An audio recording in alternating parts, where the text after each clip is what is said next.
Welcome back to the Bitcoin Treasuries podcast. I'm Tim Kotzman. I'm here with Dan Hillery. Dan, great to see you. Thanks for the time. Hey, Tim. It's good to be here. Can we walk through STRD, STRD? What is it, and maybe how does it compare to the other preferred offerings? Yeah, good question, Tim. And I'm glad we got the chance today to focus on STRD and explain a little bit how it's really beneficial to existing shareholders of both the preferreds and the common equity. And that's a big key point I want to hammer home is, STRD's a great product, but it's actually designed to benefit the common shareholder and the strike holder and the strife holder and the convertible debt holder in all market conditions. So what is it, right? It's a 10% high yield preferred fixed coupon perpetual preferred equity. And what that means is the way it's offered right now is that it's yielding about 10% for holders on a perpetual basis. And it's a fully liquid public preferred equity. So you can buy it on Robinhood. You can't buy it on Robinhood. You can buy it on Fidelity or Charles Schwab or any sort of brokerage house. And what you get is you get a 10% annualized dividend that is essentially backed by Strategy's Bitcoin. It's paid out on a quarterly basis.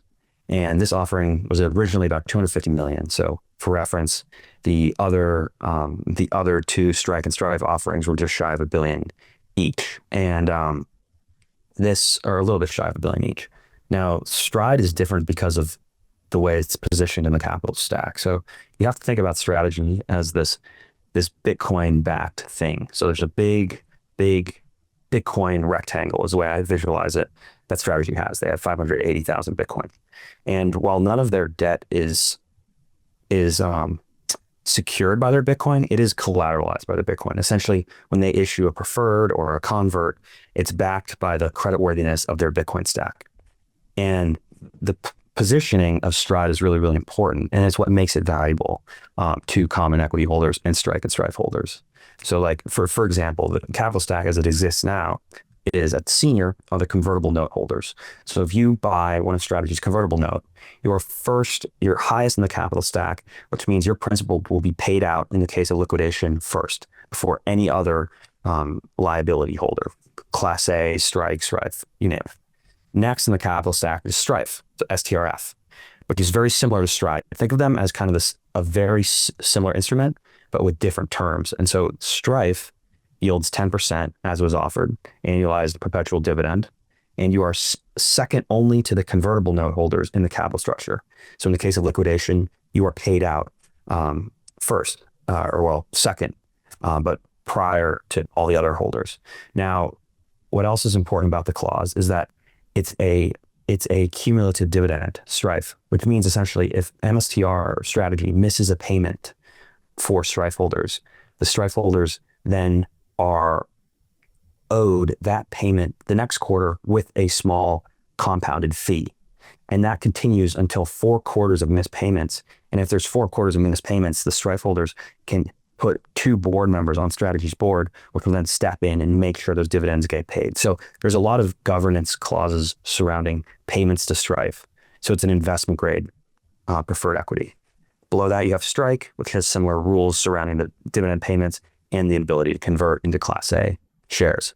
Then this is where STRD comes in. So prior STRD, there was nothing between STRK and the common equity. Now below STRK sits STRD. So it's the lowest down in the capital stack preferred equity, and you get a 10% annualized coupon.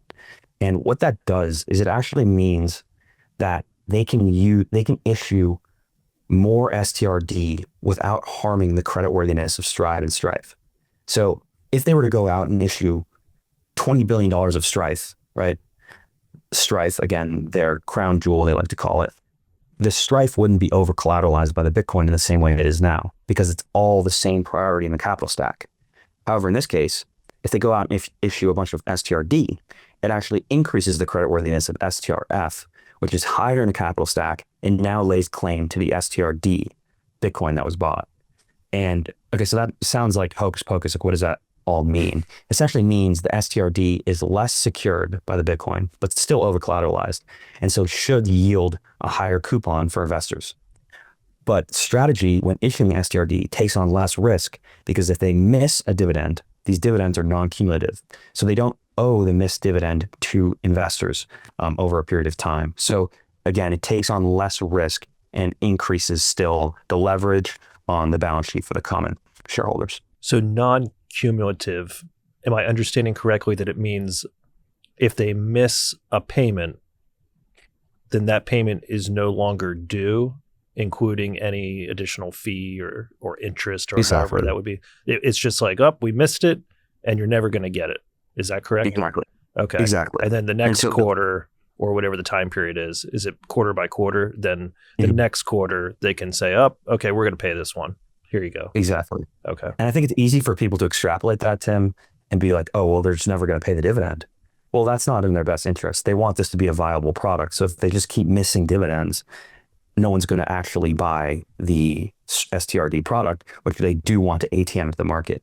So it's more so that they're going to pay this dividend. It's just in the worst case where they're unable to pay the dividend simply because maybe they're trading below one multiple, one mNAV, or for some reason something happens with the premium of their traditional equity over their Bitcoin holdings, then they can skip the payment and not have to sell Bitcoin. And so it just de-risks. It's more the fact that they, in the worst case, don't have to pay the dividend is more valuable than actually not paying the dividend. It's very unlikely they don't pay the dividend.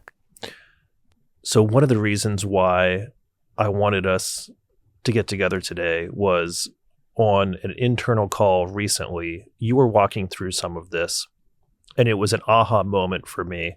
And I may butcher this, but you're here to clean it up, so it's not a big deal, right? Mm-hmm. So, and you kind of said it just a minute ago when you mentioned trading below one mNAV. So tell me if I'm getting this right. If hypothetically MSTR is trading below mNAV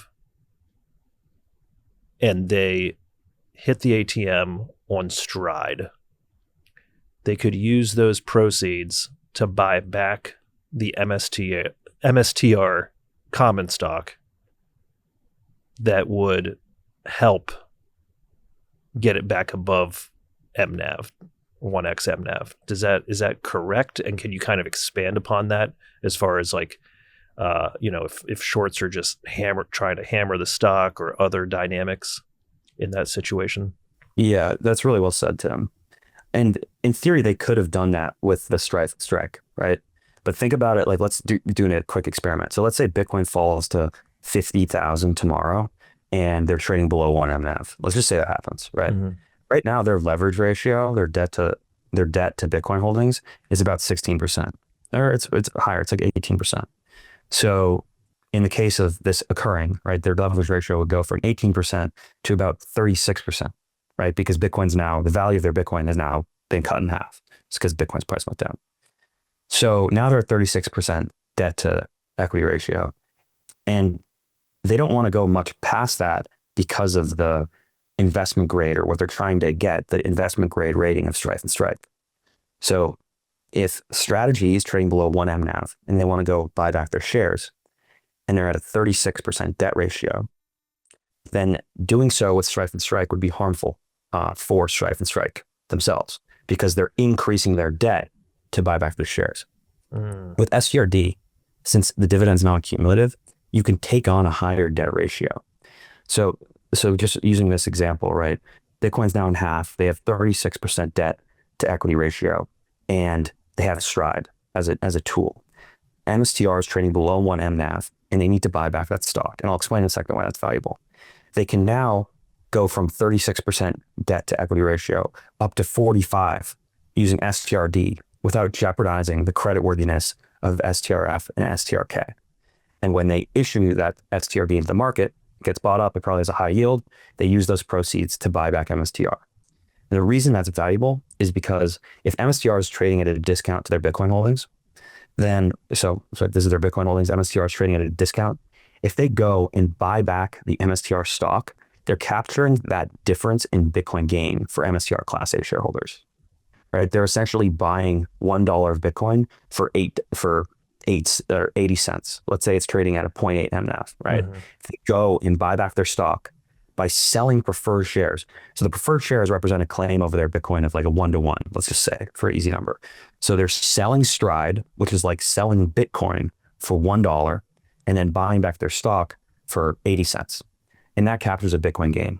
So again, there's no reason for the stock to trade below 1 mNAV for a long period of time if they can do this sort of mechanism, because they're yielding Bitcoin in Bitcoin yield terms when they buy back their stock at a discount. So the market's essentially the inefficiency they're capturing once again. Got it.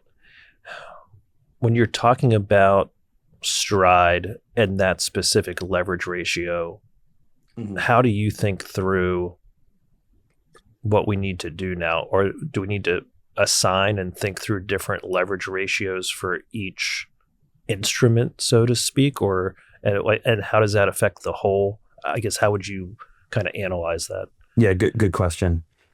You can think of it in terms of seniority, right? So I think much the same like they have in the past.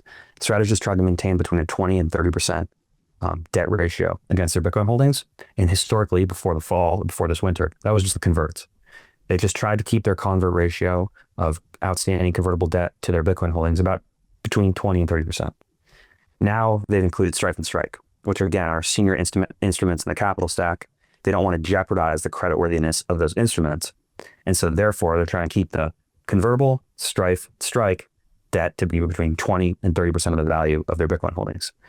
STRD, they don't have to do that because STRD is effectively a junk bond. That's what they're offering, a high yield junk bond to the market. And they're taking on, when they sell a STRD, significantly less risk because they're able to miss coupon payments in the worst case scenario. So it's a very low risk form of debt. And the reason there is that they can increase their leverage from whatever it be. So to answer your question, I'm getting a little off track, but to answer your question, yes, 25% debt to Bitcoin ratio has to be maintained for Strife, Strike, and converts for those to be creditworthy, to remain creditworthy instruments. STRD, there's no requirement. They can lever up to 40% debt to Bitcoin ratio, with the bottom 15% being STRD. The key there is that the bottom 15% of their debt is STRD. So in a case of liquidation, if they can't meet the outstanding liabilities of STRD, the payments, or if they can't meet all the outstanding liability, those payments, whatever's left on their balance sheet, will go to first convertible holders, next Strife holders, next STRK holders, and then finally STRD holders. So by issuing more STRD, you're not jeopardizing the creditworthiness of the instruments that are higher up in the capital stack. And that's really, really, really important. They couldn't do this with more Strife. If they're issuing more and more Strife, and they increase their leverage ratio to 40% using Strife, they'd be jeopardizing the creditworthiness of Strike, which is lower than Strife in the capital stack. So it's all the seniority really, really matters with the creditworthiness of these different instruments. Got it. And I think you did some research just poking around a little bit as far as what other institutions or companies offer something like STRD. Can you share a little bit about what you found? I think it was something to do with banks, or I might be misquoting here, but go ahead. Yeah, I just did a little preliminary research, and the main non-cumulative preferred bond issuers are financial institutions like banks, but I haven't dug into that. So yeah, I'll save that research piece for another day. Yeah, interesting data point. Yeah. So if we think of this as like a layer cake, are there other layers or other products that they can put in between? Like, how many additional products do you see maybe in other companies that are really building out the risk curve, as Jeff says, if I'm not misquoting? Like, are there other, I guess maybe there was even like a slot in the presentation that Strategy put out where it was like, hey, we're going to come out with a product, right, that kind of became Strike, et cetera. Is there anything obvious, I guess, in your mind as to other products that they could bring to the market that are not too closely resembling what's already there? Or how do you think about that? Yeah, Sailor's mentioned a couple times in passing the idea of currency swaps in different countries. which would be a real killer app, right? Like for someone like Japan, where the yields are artificially low, you issue an 8% dividend yielding instrument. Even Stride, I don't know if they can get it listed in Japan or whatnot, but that could be a really, really effective way to tap into those different debt markets around the world. So I think that's a pretty good next step. But I mean, look at you look at the ATM ramping up on both Strife and Strike. There's demand in the US for high yield regardless. So I think, they have plenty of room to play with, but STRD, I think I didn't see it coming whatsoever. But again, what it does is it reinforces the credit quality of their two existing instruments. And I think that's kind of their crusade right now, which is they're just trying to get the credit quality better understood of their, top instruments. And their top instruments are Strife and Strike right now. So I think Stride is just kind of the foundation. It's, propping up Strife and Strike.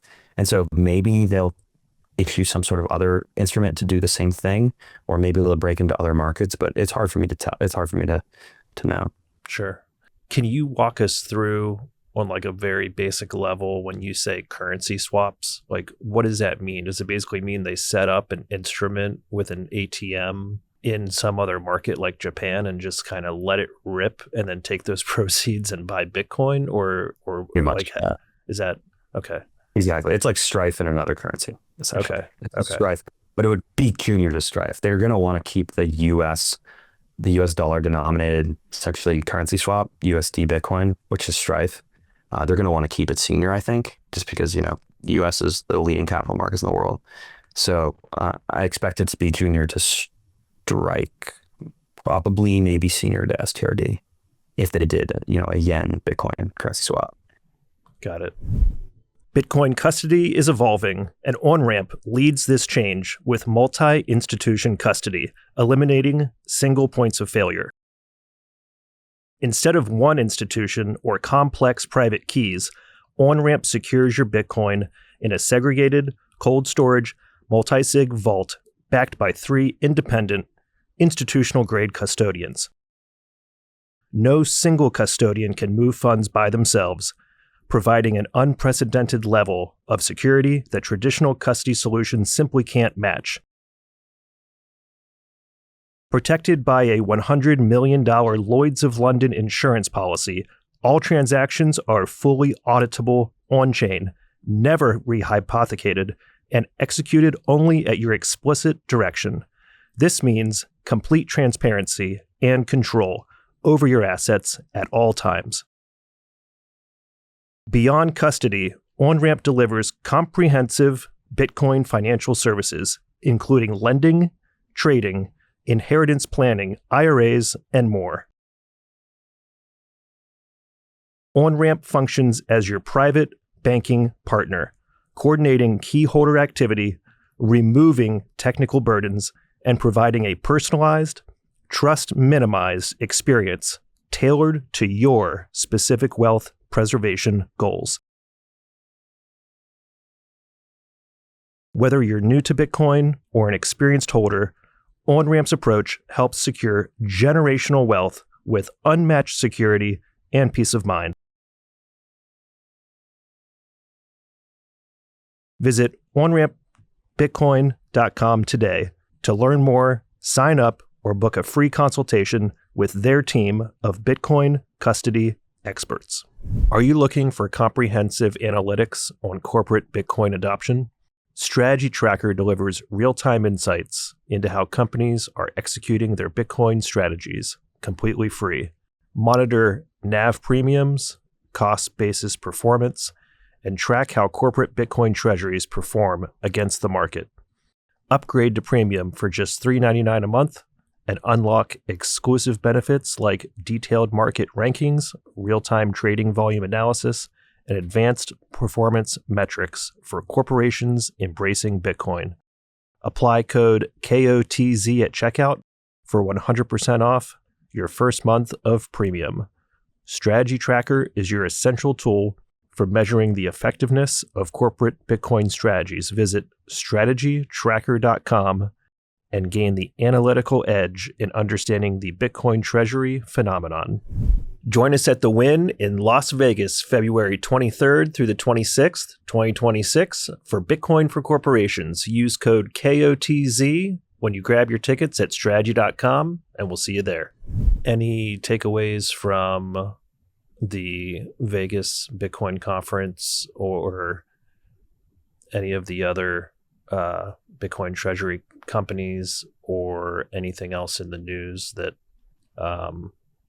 you think kind of plays into this ecosystem that's worth going over for a minute? Yeah, I'll stay in my lane here. I think the fact that they made a point last week of not doing a common share ATM, I say they, I just mean strategy. They didn't do the common share ATM and they focus on the preferreds. It's pretty big. Like, there's a lot of exciting things now that they have those mechanisms. And people, I think, are underestimating the amount. They're underestimating how difficult it is to get these shelf registrations for completely new preferred equities approved, and then having the amount of Bitcoin collateral that strategy has. And so I wrote this in a post a couple of days ago. It's ATMing to buy Bitcoin. There's no monopoly. Anyone can do it. That's not like an unlock. That's great and all. It's an arbitrage between the access to Bitcoin and yielding Bitcoin. So it's an effective strategy. But over a long period of time, if everyone comes out and starts ATMing to buy Bitcoin, then where is the next unlock? And the next unlock, in my opinion, is tapping the fixed income markets, using Bitcoin as collateral and issuing fixed income products backed by Bitcoin. So you're essentially converting dying bonds into Bitcoin. And who's set up to do that the best? Well, companies strategically positioned in foreign markets, Metaplanet, companies positioned in the US market with a massive amount of collateral and a really, really healthy balance sheet strategy, right? And I think it's going to be interesting to see who else follows that, because that's the unlock here. The unlock isn't like ATMing and then doing some crazy thing where you can yield Bitcoin, this, that, and the next thing. I think there's kind of two unlocks. It's the financialization of Bitcoin, or strategy pioneering, and then sweeping your cash flows into Bitcoin and creating a robust balance sheet. And that's also an unlock. But a lot of people, I think, are trying to get too creative. Not necessarily, but it's tempting to get too creative when being focused is the key here. It's owning more Bitcoin per equity share for shareholders and having that be sustainable. And the sustainability of the way you yield Bitcoin is very important. What's the most sustainable way to yield Bitcoin into perpetuity? It's to sweep your cash flows into Bitcoin from an operating business. And a lot of people lose sight of that. What do you think the biggest and most obvious risks are to Bitcoin Treasury companies during a drawdown, whether you call it a bear market or just some sort of significant drawdown that may last a few weeks, a few months? And would one of those risks in your mind be a company that's doing the strategy and doesn't quite yet have an instrument like STRD that's going to be like make the most sense to get back up above mNAV? Like if they don't have that instrument as a creative solution, so to speak, like would that either present a risk or just not be ideal if, as you said, you have to kind of hit a strike or a strive, strike or strife to get kind of out of that hole back up to 1x mNAV and above? Yeah, it's a good question. I think about this a lot. A lot of people don't think about this. Like, let's look at strategy. For the past 4 years, how are they really acquiring Bitcoin? It wasn't the ATM. The ATM was actually a very, very small portion of their Bitcoin acquisition. It was largely because of their convertible note issuance, which they were able to cover all those coupon payments with free cash flow from their operating business. They didn't switch into a fully financialized Bitcoin Treasury strategy until last October. So this idea that like strategy has been ATMing forever is just unfounded. And a lot of companies now want to come in and build up their capital, their Bitcoin capital, without an operating business, which is fine. Like, okay, if you can do that, you can do that. But the thing here is you have to be prepared to defend your multiple. If your business is selling equity at a premium to Bitcoin, you have to be damn sure that your premium is going to continue to trade, your equity is going to continue to trade at a premium to your Bitcoin. And there has to be a reason for that. Originally with strategy, their equity trades at a premium to their Bitcoin, or did. It sometimes traded at a discount, but largely traded at a premium because they created leverage in their capital stack. And that leverage was perpetual because it was funded by their operating business. So they created leverage in their capital stack that was funded by their operating business. So it was sustainable. But with another company that's generating leverage with no sustainable route to maintain the leverage other than saying we will continue to trade at a premium, that isn't sustainable during a bear market during which there's a speculative short attack, right? So if you're yielding 400% annualized, but then your premium falls and you have no operating business covering the leverage on your balance sheet, if your premium falls and then your yield falls because your premium's lower and it happens, you have no way to fight off the shorts. This isn't because Bitcoin's failing or anything. It's just because there's guys on Wall Street who are going to short the bejesus out of that stock because they think they can make a buck. Mm-hmm. And so if that premium falls to 1 and then falls to a discount, if you have no mechanism to buy back your shares or to defend your premium, right, to generate BTC yield in the scenario you're trading at a 1 mNAV or below 1 mNAV, it's going to be difficult to recover, really, really difficult to recover. And so I think every company needs to be seriously considering that. Maybe that's an operating business. An operating business would do that just as well, right? You're trading at 1 multiple, but you have 50 million EBITDA and you just sweep the free cash flow into Bitcoin, or you use that to fund the purchase of more converts or the issuance of more converts, or just some sort of strategy like that, right? But if you rely 100% on ATM to fund your operations and to fund your leverage, the ATM won't always be the unlock it has been over the last 30 weeks. Interesting. And I'm not bearish on the multiple. Like, I think multiples will expand, but I don't think all multiples will expand, right? Like, I don't think there's going to be 10 Bitcoin, or let's say there's 30 Bitcoin Treasury companies. Just because one's trading at a 5 multiple doesn't mean the other one should trade at a 5 multiple. It's all execution and really the sustainability of the yield. It's all sustainability of the yield. So if they're yielding 100% Bitcoin yield per year because of their operating business, obviously there's going to be a massive premium on their Bitcoin. Or if they have a massive amount of Bitcoin against which they have intelligent collateralized instruments they're issuing and are in high demand strategy, I think you can justify a premium. But if you're only if you're ATMing in foreign markets with favorable tax advantages, there's going to be a premium. But the premium, you have to really focus on this idea that the premium will continue to exist. This episode is brought to you by Arch Lending, the premier provider of crypto-backed loans designed for both individual and institutional investors. At Arch, your digital assets work for you without selling them. Arch offers flexible loan options tailored to your needs. Backed by industry leaders like Morgan Creek Digital, Castle Island Ventures, and Galaxy Ventures, Arch Lending is setting a new standard in crypto-backed lending. Are you ready to unlock the potential of your crypto assets? Visit archlending.com to learn more and configure your loan today.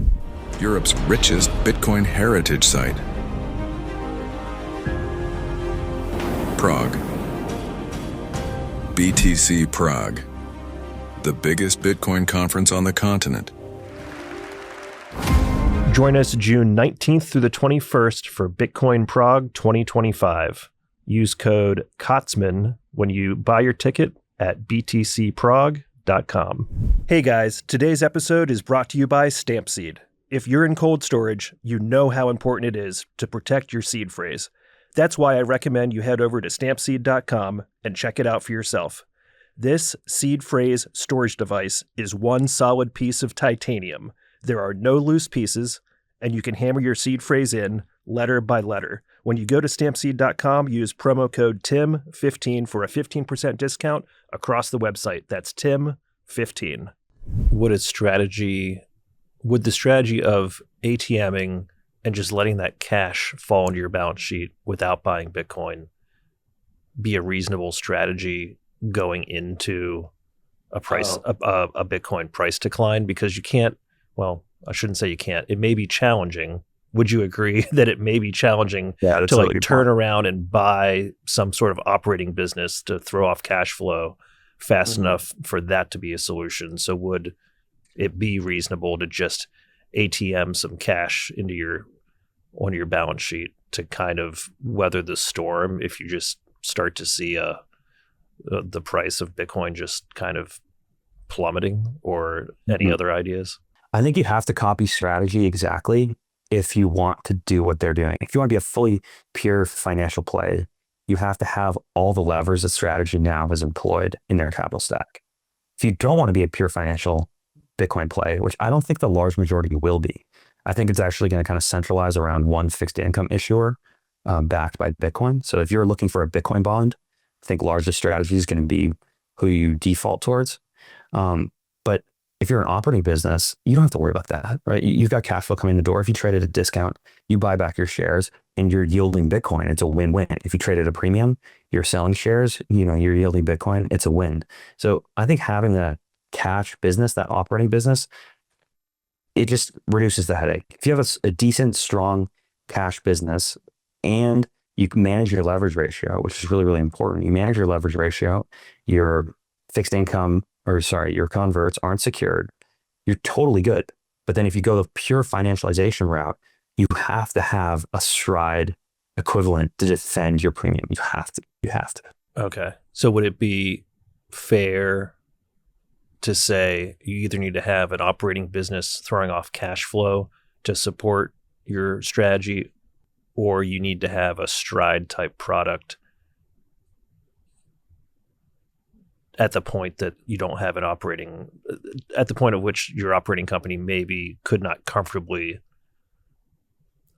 cover the liabilities from a debt to equity ratio perspective. Is that fair? Or that's 100% exactly. You summed that up perfectly. That's exactly what I'm trying to say. Okay. Yeah, that's exactly what I'm trying to say. Some of this stuff kind of bends your mind, which I enjoy. I mean, the financial engineering, of all of this is, I think, what intrigues me the most.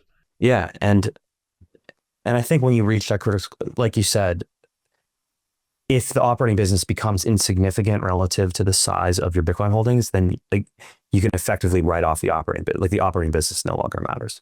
It's, to your point, there is the threshold where you can also have an operating business, but it doesn't cover your liabilities, so it's not effective as a defense. And that's where you would want an instrument like STRD to be able to maneuver through these markets. Yeah, because look at strategy, right? What happens if they trade at a discount? Let's say their leverage ratios of 30% and the shorts attack the stock in a Bitcoin bear market and they're trading at a discount. What do they do? What do they do? And this is something that's really freaking me out. They're going to have to sell Bitcoin to cover their dividend payments. They have to cover those dividend payments. If they trade at a discount for long enough, if they're trading at a discount, they should be buying back their shares. But if they're selling Bitcoin to buy back their shares, the optics are just horrendous. And if they're selling Bitcoin and the regulations surrounding that are very difficult. And if they're selling Bitcoin to cover the coupon payments, I mean, it's terrible. STRD gives them the ability. All they need to do is kickstart that premium back over one. And once that happens, it's all right. So you just kind of need a kickstart mechanism, a match to light the fire again. And I think STRD is something that could be useful there. I guess I'll just throw it over to you for any closing thoughts, and if you can remind people where they can find you online and anything that you're working on right now that you're excited about, or anything else. Thanks, Tim. Yeah, well, Tim and I are both part of MSTR True North, or just True North now, and we have our Wednesday weekly shows. That's picking up traction, gaining steam, and we're trying to really up our production quality, so we're really excited about that. Furthermore, I've got a new software tool, Achilles Intelligence. It's just kind of a keeping track of IBIT, MSTR, and different Bitcoin Treasury markets that I'm releasing for free. I've already released it. I have a new updated version coming out tomorrow. And then I'm on Twitter, just soaking up the sun and posting my thoughts. So you can find me anywhere. Hillery_Dan, Hillery is my handle. So I look forward to seeing you all tomorrow night. Tim, likewise, seeing you tomorrow night. And hopefully we'll have some good content for everyone who's interested. Absolutely. Dan Hillery, thanks for your time. Awesome. Thanks, Tim.